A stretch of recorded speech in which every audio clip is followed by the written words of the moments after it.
Salut à toutes et à tous, Marty Japan pour un tout nouveau déballage. Et bien aujourd'hui les amis, on va se pencher sur de la figurine et pas n'importe quelle figurine, figurine que je convoitais, que je n'ai pas au Japon, parce que oui, cette édition-là n'existe pas au Japon, et c'est officiellement Presto. On parle ici de la Grandista, bordel de merde, Vegeta en Super Saiyajin. Alors là, manga dimension, comme ils appellent ça chez vous, ici, pour ceux qui ne savent pas, ce genre de produit n'existe pas au Japon. C'est réservé uniquement en dehors du Japon. On appelle ça des overseas. Voilà les amis, j'ai craqué, voilà. T'es obligé de craquer quand tu vois ça, t'es obligé d'avoir le cœur qui balance, qui speed un petit peu.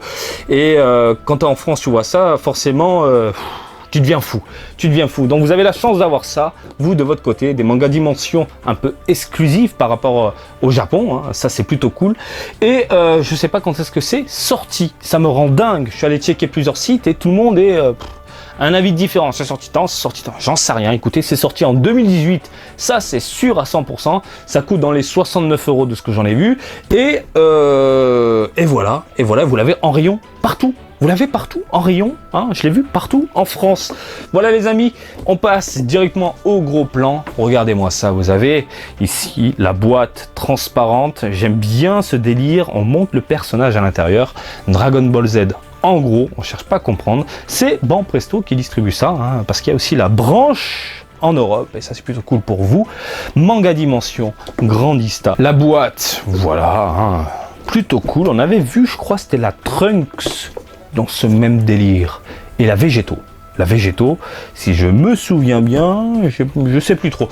Bref, on ouvre la boîte et on découvre ce nouveau joulard du jour ensemble. Le joli petit carton à l'intérieur. Alors le carton qui peut servir de décor. Ça c'est plutôt cool, je trouve.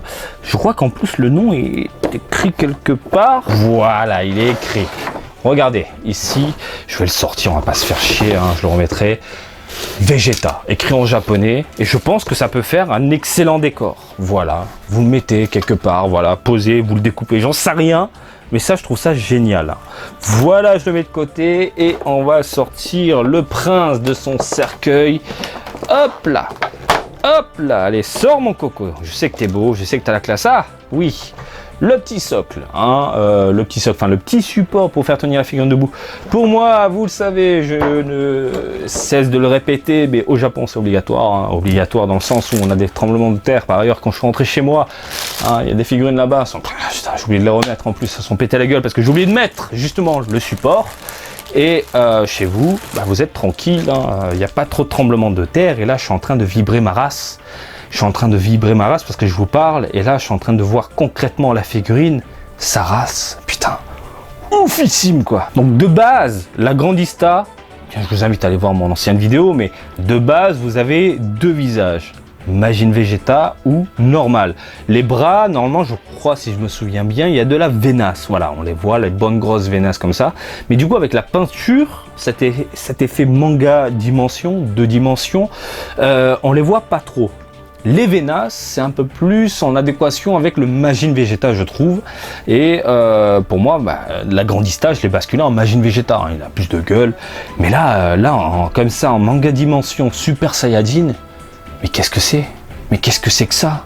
Mais qu'est-ce que c'est que ça, quoi? Je suis complètement sous le charme.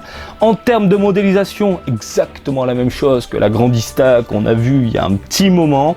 Hein, on a un beau prince, regardez-moi ça en termes de modélisation, avec des bras monstrueux. Il y a de la veinasse, on le voit vraiment légèrement, hein, si tu passes le doigt dessus, hein, sur ce rond musculaire.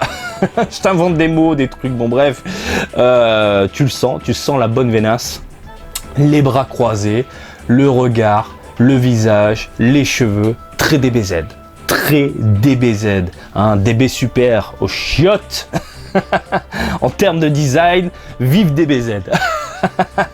Vous le savez, les contours un peu rush, les contours un peu carrés, les contours un peu piquants à la DBZ, ça me manque grandement. Le côté rond, un peu enfantin, et c'est tout à fait compréhensible. Hein. On est dans une génération 2018-2019, un peu plus enfantin. Du coup, ça s'est adapté. Mais mon cœur balance, hein, mon cœur est toujours en train de battre pour les années 90. Et quand tu vois une figurine comme ça, mais regarde, calvitie de ouf, calvitie de gitan comme j'aime le dire, magnifique. Ensuite le corps est assez mammouth, hein.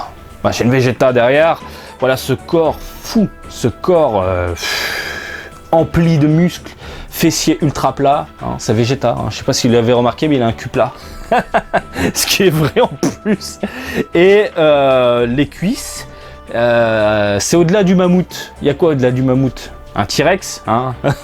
Je sais pas, mais c'est de la cuisse de dingue. Et puis les vêtements déchirés, les bottes, magnifiques. En termes de modélisation, nous avons un personnage qui en jette. Maintenant les amis, on va parler de la chose qui explose nos gueules, qui explose mes mirettes, là actuellement. Oui, je bégaye parce que quand je vois ça, je deviens dingue. Bien évidemment, on parle des couleurs, mais les couleurs, c'est très bien pensé. Mais c'est très bien pensé. Le mec, il s'est cassé le cul et s'est dit, bon, voilà, je vais foutre du noir. Du coup, ça veut jouer sur le bleu foncé, le bleu un peu plus ciel, un peu plus clair. Voilà, comme ça, le mec, quand il va regarder la figurine de côté, ben, il va avoir l'impression de regarder un dessin. Bravo mon gars, j'ai envie de te faire un bisou. Je sais pas qui a fait ça, mais mon gars, c'est écrit quelque part, je sais pas, mais faites-le moi savoir dans les commentaires si vous le savez. Le mec qui a repeint cette figurine, j'ai envie de te faire un câlin, mais un gros câlin mon gars. Même au niveau du visage, les amis, ce côté marron posé sur la peau du prince, ça rend bien, regardez. Petit côté ombrage, le petit côté ombre sur le côté, magnifique. Même chose au niveau du bras. Hein, le petit côté marron foncé bien prononcé qui t'en met plein la gueule au final. Et puis justement pour te titiller un peu les mirettes, ils ont foutu du blanc par-ci par-là. Voilà, du blanc là, du blanc là, du blanc sur les cheveux, etc. Ce blanc là qui fait très dessin au final. J'adore, j'adhère, je suis extrêmement fan. Le dos, il n'y a rien à dire quoi. Il n'y a rien à dire. Et là il faudrait en fait un fond noir. J'en ai pas, ce qui est dommage. Mais je crois que si je te mets un fond noir là, tu deviens fou. Tu dis, oh, il y a un dessin posé sur ton bureau. Non, c'est une figurine, quoi. Parce que c'est bien pensé, c'est bien peint, c'est superbe, quoi. Le tout est mat. Ça, je valide à 400%, c'est superbe. Les cheveux, alors on a du marron, du jaune, du blanc, etc. C'est magnifique. Et les yeux verts, j'allais dire les yeux blancs, mais non, mais les yeux verts comme ça. Putain, je te le mets sous cette pose-là. Mais regarde, t'as pas l'impression que le prince va sortir de la vidéo et il va t'en mettre une. Mais rien que de le voir, de le regarder comme ça là, ici, là en face de moi, je sens qu'il est vénère. J'ai rien fait, je te jure, hein, prince. Non, sincèrement, quand t'as un truc comme ça en rayon, tu deviens dingue. Tu deviens dingue. Limite, t'as envie de revendre des figurines, des jeux vidéo, ton chien. T'as envie de vendre ton chien pour essayer de la choper. Parce que je pense qu'au fil des semaines, au fil des années, elle va disparaître et ça va devenir un incontournable. Et c'est sûr. Une manga dimension comme ça, l'effet manga, classe, 2D, avec de belles couleurs comme ça, et puis un prince en Super Saiyajin, Grandista, mais qu'est-ce que tu veux d'autre?